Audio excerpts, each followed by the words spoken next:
이게 지금 헌정사상 최초의 여당이 개헌도 보이콧하고 지금 상임위도 보이콧하는 상황이거든요. 여당. 네. 예, 여당이 한다는 게 정말 충격적이고요. 여당. 네. 그리고 그 국회의원들도 지금 세비라는 월급 급여를 받는 거잖아요. 그렇죠. 그러면 지금 사무실에 안 들어가겠다는 건데 도대체 어디서 뭘 하고 있는 건지 정말 궁금하고요. 여당. 예, 그리고 지금 장관도 불출석을 했어요. 지금 네. 여당과 정부가 지금 이 국회를 보이콧한다는 건 굉장히 좀 심각하고 거부권을 지금 그래서 대체안으로 대통령 거부권을 요구하겠다. 예. 제의를 요구하겠다고 했는데 이게 지금 대통령이 지금도 그 거부권을 행사를 많이 하고 있는 상황인데 지금 계속 요구하겠다라고 하면 이게 진짜 기네스북에 오를 일이다. 근데 이게 뭐 여당만 탓할 이유가 있는 겁니까? 예를 들어서 법사위 운영위 가방이 전부 다 좋은 거 민주당에서 그러더라고요. 줄 때 받아가라. 이런 표현은 어떻게 보셨습니까? 받아야죠. 총선 민인데 어떡하겠어요. 그리고 묘책을 내놔야 돼요. 지금 이 최혜병 특검 같은 거는 빨리 처리해서 통신기록 문제 때문에 이런 건 빨리 해서 처리해주고 또 그 여당이 추구해야 되는 법안들은 또 이렇게 좀 저기를 하는 거죠. 서로 네. 빨리 처리하자 이렇게. 아하, 예. 그래요. 그러니까 절충과 또 협치라는 것은 완전히 사라졌어요. 왜냐하면 이제 네. 그런데 이제 물론 여당에서의 지금 태도에 대해서도 지적을 받아야 될 부분이지만 저는 방금 전에 배 진행자께서 말씀하셨던 대로 네. 저는 이제 이렇게 말씀을 드려요. 왜냐하면 그냥 이게 어떤 정치적인 성향을 떠나서 네. 그냥 제가 지금 이 관련된 이 직책명입니다. 예. 불러주면 민주당이 지금 이른바 빅5라고 하는 국회의장, 부의장, 법사위원장, 운영위원장 또 가방위원장. 네. 국민의힘은 빅5 중에서 2명인 국회 부의장 중 1명 그거 하나만 남아 있는 거예요. 예. 그리고 사실상 법사위원장까지 가져가 버렸기 때문에 패스트 트랙도 뭐 그렇죠. 무용지물입니다. 예. 그러니까 이제 이런 상황에서 적어도 예결위원장도 지금 민주당이 가져간 상태고요. 예. 해수위원장도 가져간 상태고 그래서 저는 이전에 그러니까 자꾸 전두환 때 이야기를 해요. 전두환 정권 때도 여당이 그때 다 가져가지 않았느냐. 예, 그때를 비교를 하는 거는 이게 좀 이상하네요. 또 이제 미국을 이야기해요. 네. 미국도 다 가져가지 않냐. 예. 그럼 우리나라가 미국이라 해야 되겠죠. 저는 이게 견제와 균형이라고 따진다면 그래요. 결국 예. 과연 유권자들이 민의를 자꾸 이야기를 하는데 민의에서 이제 175석이 더불어민주연합과 합해서 민주당이 했는데 그럼 민주당 마음대로 다 하라는 게 유권자들의 민의였을까. 네. 정말 협치를 해서 민생 쪽에 더 치중을 해서 그러니까 그런 모습을 보였을 때 오히려 민주당이 힘이 실리겠죠. 예. 그래도 민주당이 오히려 총선 결과를 그냥 좀 과해석한다면 네. 또 과대 해석을 한다면은 하고 싶은 대로 다 할 텐데 민주당이 그러지 않는구나. 오히려 네. 민주당이 국민의힘인 여당보다도 민의를 잘 파악하면서 견제와 균형이라고 하는 그 노력을 더 하고 있다. 그렇게 평가를 하겠죠. 그게 이제 지지율로도 연결이 될 텐데 그렇죠. 그런 상태는 아니거든요. 네. 일단은 7개 상임위원장을 수락을 해야 돼요, 여당이. 예. 근데 좀 특이한 거는 야당이 밤에 네. 이걸 했다는 게 여당도 아니고 그런 점도 좀 재밌는 포인트 아닙니까? 그러니까 야당의 경우에는 국회법에 따르겠다라고 이야기를 하면서 그렇게 이야기를 했는데 국회법에서 이제 그렇게 이야기한 거는 일정상의 이야기를 한 거지. 그렇죠. 국회법에서 야당이 다수당이 그러면 다 가져가야 된다라고 한 명시된 건 없어요. 그렇게 말입니다. 이게 그 여론조사도 하나 나온 게 있더라고요. 이게 제가 안 쓰려고 그랬는데. 읽으시면 또 제가 예, 다 읽어드려야 그렇죠. 되는데 알겠습니다. 근데 어쨌든 예. 그 국회법대로 하라는 게 굉장히 그래요. 많았어요. 알겠습니다. 네. 이거 넘어가도록 하겠습니다. 네. 앞으로도 계속 될 거니까요. 이재명 대표 얘기인데요. 이재명 대표가 대북 송금 의혹으로 추가 기소되면서 최대 주 4회 재판을 받게 됐습니다. 검찰은 이재명 대표가 이화영 전 부지사에게 대북 송금 과정을 보고받아서 인지하고 있다. 최종 결재권자였다. 이렇게 봤는데요. 어떻게 보셨습니까? 일단은 이 부분에 보고 관련된 부분에 대해서는 판단을 안 했어요. 이번에 네. 1심 재판부가. 그리고 그 진행자님께서도 변호사시니까 잘 아시겠지만 이게 지금 한 5개가 기소된 상황이거든요. 네. 얼마나 그게 스트레스, 심리적인 압박 이런 게 많을지 지금 추측이 예상이 되는데 근데 다만 이게 지금 야당 대표 죽이기 차원으로 가서는 절대 안 된다는 생각이 들고 네. 그리고 이재명 대표 반응이 중요한데 네. 일단 엉터리 그리고 사건 조작 의혹을 언급했어요. 예. 그 유튜브 그 자기 채널 커뮤니티 쪽에다 그렇게 언급을 하셨고 그다음에 이제 한 영상을 첨부를 했거든요. 대북 송금 핵심 증인이 금품 매수를 당한 정황이 포착됐다라는 그 언론사 보도 영상을 같이 첨부를 했기 때문에 앞으로 이제 이런 것들이 과연 재판부나 이런 쪽에서 잘 판단하실 자료를 보실 건지. 그래서 이재명 대표는 창작 수준이 떨어졌다. 이렇게 지금 얘기하면서 결연하게 대처해 나가겠다 이런 입장을 보인 것 같아요. 그래요. 어떻습니까? 저는 뭐 재판을 받으면 될 일인 거죠. 네. 그리고 두 가지 정도만 말씀을 드리면 지금 이제 이화영 전 평화부지사의 이 판결에 따라서 그 임의성입니다. 네. 그 임의성이라는 것은 이제 우리가 자발성이에요. 강압에 의해서 답변을 낸 것이 아니라 이화영 전 평화부지사가 검찰 수사 과정에서 이재명 대표에게 보고를 했다라고 이야기를 한 것을 이화영 전 평화부지사 1심 판결에서 법원이 네. 인정을 한 겁니다. 저는 두 가지를 말씀드리고 싶습니다. 예. 그러니까 이재명 대표가 이 부분에 대해서 아무런 일이 없었다라고 이야기를 하려면 그 당시 경기지사가 아니었다면은 아무런 일이 없겠죠. 그런데 그러면은 평화부지사를 누가 임명을 한 것이며 아니 저는 재판의 결과가 어떨 것이라는 것을 제가 알 수 있는 건 아닙니다. 그렇죠. 그 혐의가 전혀 관련성이 없다면은 재판을 받아서 그 무혐의를 입증을 하면 될 일이고 예. 또 하나는 뭐냐면은 지금 김동연 경기지사도 민주당 소속이잖아요. 네. 김동연 지사가 이런 일이 있나요? 근데 김동연- 경기도는 압수수색을 엄청나게 많이 당했어요.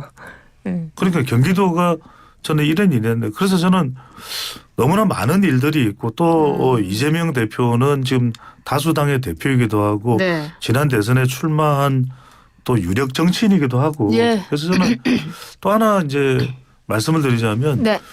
경기지사 때 일이면은 네.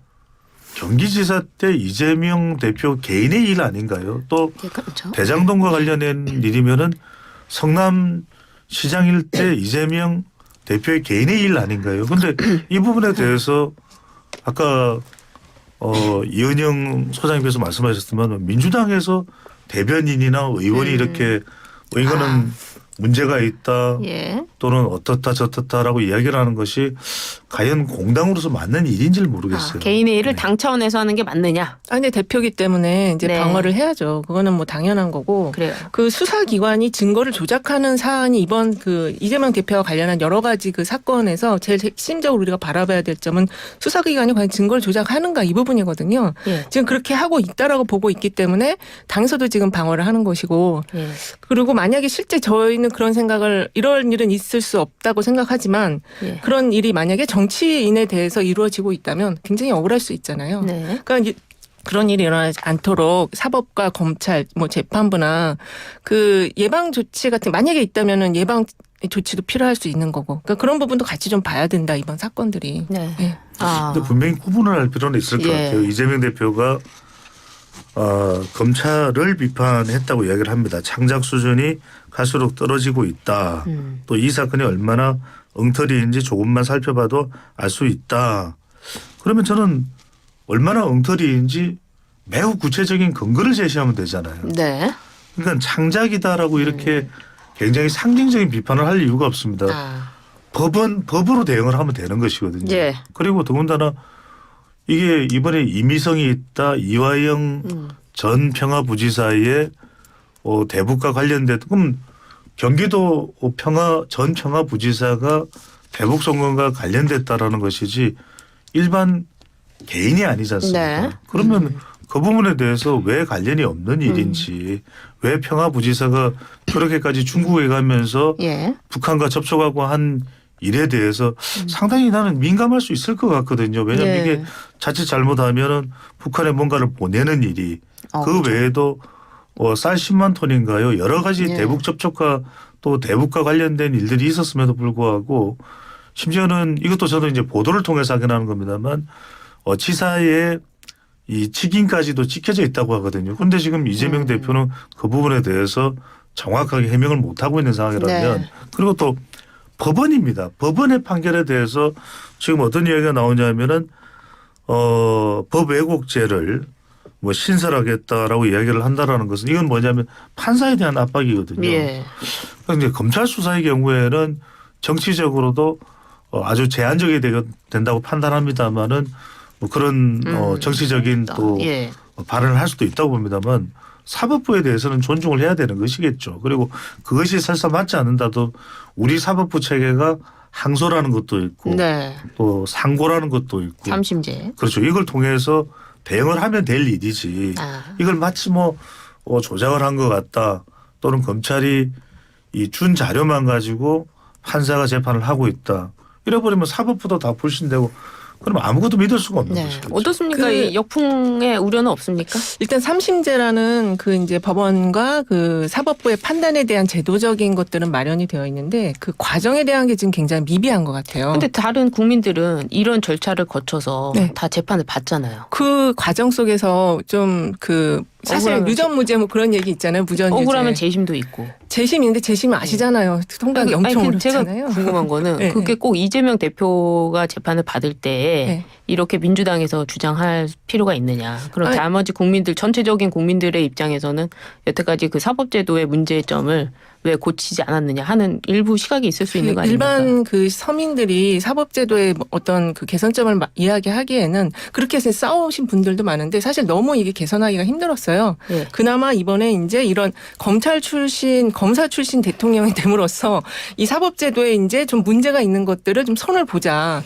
이런 이야기들이 나오고 있는 거고 법 왜곡제도 사실 이제 검토를 하자는 거고 그 독일에서는 이미 이제 실시가 되고 있는 건데 독일에서도 이거를 실제 이제 판사를 압박하기 위한 거라기보다는 예방적인 조치로서 좀 더 재판을 잘하고 좀 더 증거들을 잘 들여다봐라. 그리고 특정한 어떤 하나의 증거들만 일관되게 배척하거나 이렇게 하지 마라라는 취지에서 민주당에서 이런 이야기들이 나오고 있는 거거든요. 저는 사실 이 재판부 이런 어떤 사법적인 어떤 사건에 휘말리게 되면 정말로 그 피의자가 된 사람들은 엄청나게 그 정말 약자가 돼요. 네. 그렇기 때문에 그 과정에서 검사들이 강력한 힘을 가진 검사들이나 또 판단을 하는 재판부에 대한 뭔가 좀 더 민주적인 장치들은 더 보완될 필요가 있다. 특히 인권적인 부분에서 그런 차원에서 이번에 민주당이 그런 그 조치들도 같이 지금 병행적으로 하는 거는 긍정적으로 보고 있어요. 그 왜 하필 이재명 대표가 재판받을 때 하죠? 뭐 조국 대표 그쪽에 조국혁신당도 지금 이런 얘기를 하고 있잖아요. 그래요. 근데 일단 두 가지를 이야기를 하나 알겠습니다. 이거 좀 짧게만. 넘어갈게요. 예, 짧게만. 넘어가라고 자꾸 하시네요. 넘어갈까요? 넘어갈게요. 네, 넘어가겠습니다. 예, 알겠습니다.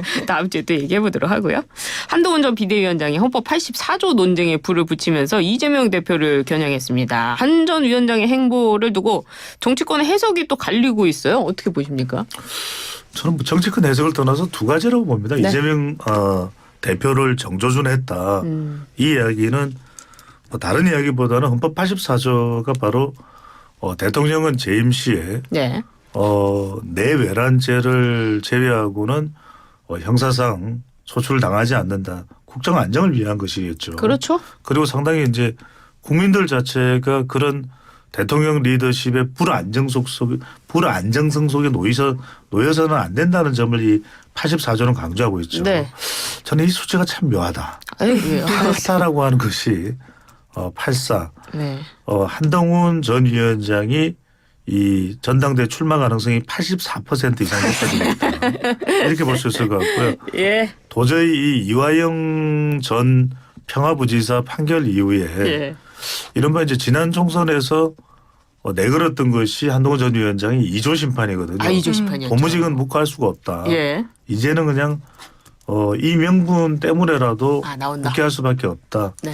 저는 이 점을 강조하는 것이겠죠. 또 하나는 이제 일각에서 해석을 하기에는 예. 이것이 이제 윤석열 대통령과의 어떤 화해의 제스처냐. 예. 왜 그러냐면 헌법 84조라는 게 또 한편으로는 윤석열 대통령을 기준으로 삼게 되면은 최근에 뭐 임기 단축이라든지 예.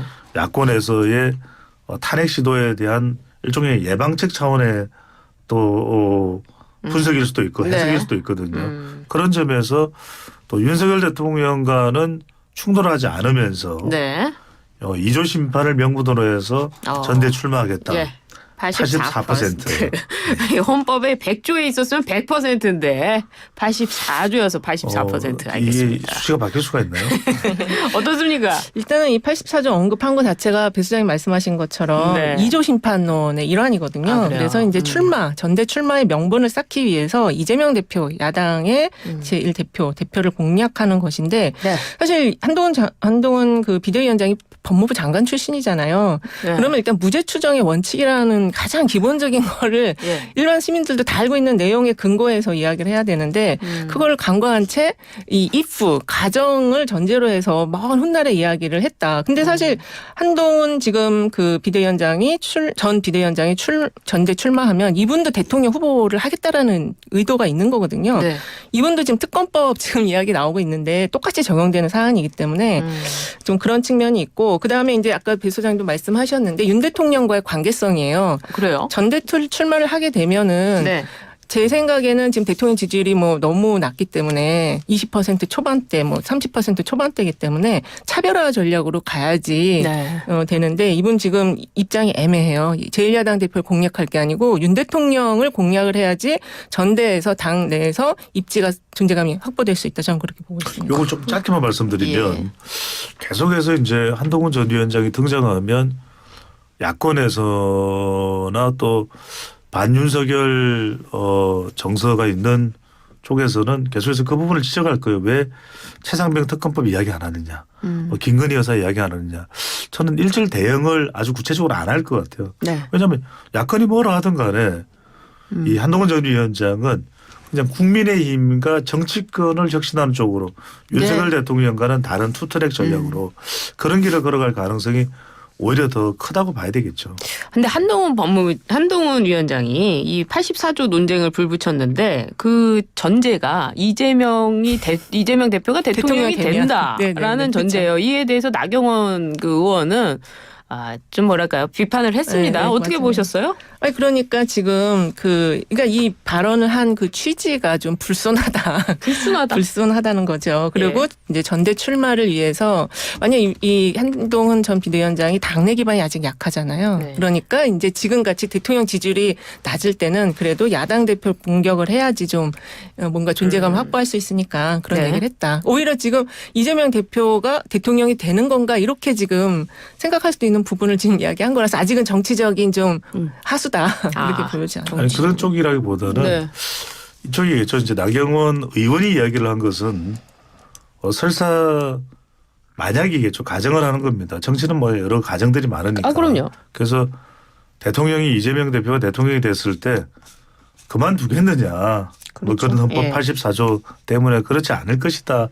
라는 이야기인 것이고 그런 점에서 이제 한동훈 전 위원장이 꼬집는 부분은 그거겠죠. 최근에 민주당에서는 당헌 당규 개정까지도 해가면서 사실상 민주당이 이재명 대표고 이재명 대표가 민주당이 돼버리는 정말 일극 체제잖아요. 네. 그러니까 이런 상황에서 거의 뭐 일방적인 상황으로 이제 전개될 텐데 그런 부분에 대한 이제 경계를 더 분명히 하는 차원에서의 헌법 84조를 얘기했다? 거론했다고 봐야 되겠죠. 국민의힘이 그 당대표에게 권한이 집중되는 지금 현행 단일 지도 체제를 유지하기로 했습니다.